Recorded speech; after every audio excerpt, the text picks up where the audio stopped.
दोस्तों, अगर बदलना है तो अपने रास्ते बदलो, अपने इरादे कभी मत बदलना। और उठो, जागो, तब तक मत रुको जब तक तुम्हें लक्ष्य की प्राप्ति ना हो जाए। दोस्तों, ये महान क्रांतिकारी विचार थे स्वामी विवेकानंद जी के। स्वामी विवेकानंद जी के जीवन में से जानने के लिए बहुत कुछ है और उसके लिए हमें कई दिन भी कम पड़ जाएंगे। तो दोस्तों, आज उनमें से दो प्रेरणा हम स्वामी विवेकानंद जी के जीवन से लेंगे जो हमारा जीवन बदल सकती हैं। अगर हम अपने जीवन में बदलाव चाहते हैं तो हम सही वीडियो देख रहे हैं। दोस्तों, आइए स्वामी विवेकानंद जी के जीवन से दो छोटी सी प्रेरणा लेते हैं। हो सकता है हमारे जीवन में, किसी के जीवन में बदलाव आ सके। दोस्तों, पहली प्रेरणा है जब स्वामी विवेकानंद जी शिकागो धर्म यात्रा के लिए जा रहे थे। उस समय वो माँ शारदा के पास गए और उन्होंने माँ शारदा से कहा, माँ, मैं शिकागो यात्रा पर जाने चाहता हूँ धर्म सम्मेलन के लिए, क्या आप मुझे आज्ञा देती?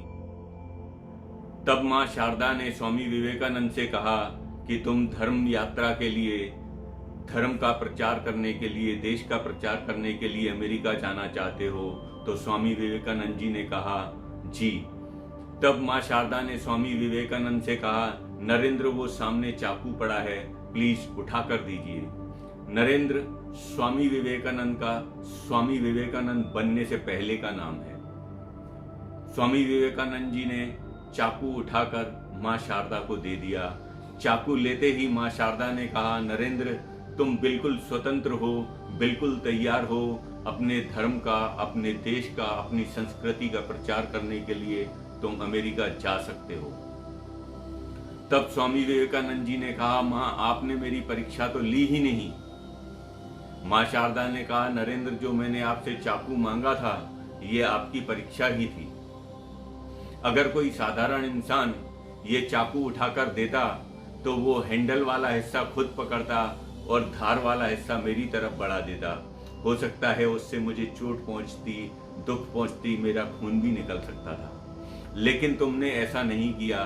तुमने धार वाला हिस्सा खुद पकड़ा और हैंडल वाला हिस्सा मेरी तरफ बढ़ा दिया। इसका मतलब है कि तुम्हारे अंदर दूसरों के प्रति भाव है, करुणा है। दूसरों के प्रति तुम्हारे अंदर ऐसी भावना है कि तुम्हारी वजह से किसी को दुख ना पहुंचे। यही तुम्हारी परीक्षा थी और इसमें तुम पास हुए और तुम अब बिल्कुल अपनी यात्रा के लिए जा सकते हो। दोस्तों, स्वामी विवेकानंद के जीवन से हम बहुत कुछ सीख सकते हैं। उनके जीवन में बहुत ज्ञान है, उनके विचार ही क्रांतिकारी थे और वो एक संत ही नहीं, एक सच्चे देशभक्त भी थे। तो आइए उनसे दूसरी प्रेरणा लेते हैं। दोस्तों, स्वामी विवेकानंद जी जब शिकागो अमेरिका पहुंचे तब उन्हें वहां पहुंचकर मालूम पड़ा कि धर्म सम्मेलन 2 महीने के लिए पोस्टपोन कर दिया गया है। उन 2 महीनों में उनके जीवन में काफी सारी दिक्कतें आई, काफी परेशानियों का उनको सामना करना पड़ा और अंत में उन्हें एक महिला के यहाँ आश्रय भी लेना पड़ा। वो उस महिला के घर रहकर अपना खाना रोज खुद बनाकर खाया करते थे। एक रात उन्होंने अपने लिए खाना बनाया तो कुछ भूखे बच्चे स्वामी जी के आगे आकर खड़े हो गए। तब स्वामी जी ने सोचा, अगर मैं खाना खाऊंगा तो मेरा अकेले का पेट भरेगा। अगर ये खाना मैं इन बच्चों को खिला दूं, इन बच्चों में बांट दूं, तो ये 5 बच्चे हैं, इन 5 बच्चों का पेट भरेगा। तब स्वामी जी ने सारी रोटियां उन बच्चों में बांट दी और अपने आप में संतोष किया कि चलो, मेरा नहीं तो किसी का तो पेट भरा। तब उस महिला ने स्वामी जी से पूछा, स्वामी जी, आपने तो सारी रोटियां इन बच्चों में बांट दी, अब आप क्या खाओगे? तब स्वामी जी ने जवाब दिया, पाने से देने में ज्यादा संतोष है। पाने का संतोष जो होता है उससे देने का संतोष ज्यादा होता है और जब संतोष की प्राप्ति होती है तो उससे आनंद की प्राप्ति होती है और जिसे आनंद की प्राप्ति हो जाए तो उसे किसी और चीज की जरूरत ही नहीं है।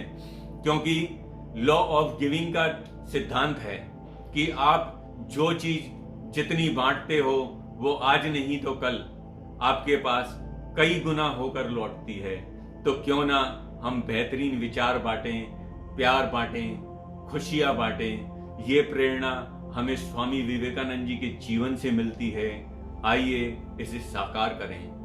आप सभी खुश रहें, खुशहाल रहें, आबाद रहें, जियो दिल से।